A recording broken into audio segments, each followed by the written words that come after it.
Hi everyone, happy Monday. Dan Merkin, CEO of Trade Ideas. Let me show you what we do with our events that is specific to Trade Ideas. So this is a window that anytime you see a stock, it's an oversold swing low.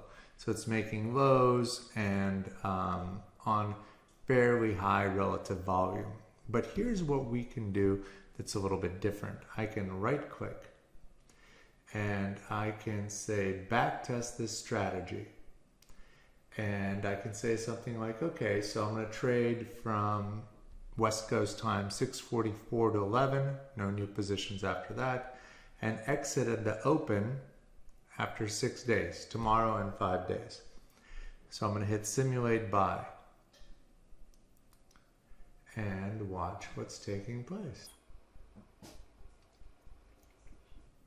It's going through the statistical analysis right now.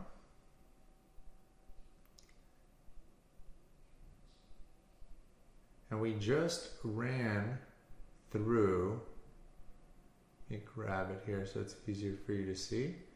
We just ran through 458 possible trades that happened over the last 30 days.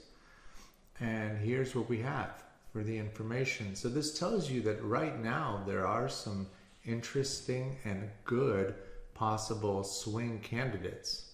Okay, this thing lets you put in commissions and all sorts of things that you can do. And in this case, I only did 100 shares. You can do anything really. But the point is that anytime you see an event, you can test it to see if it's a strategy or if it's just noise. And that is the Trade Ideas advantage.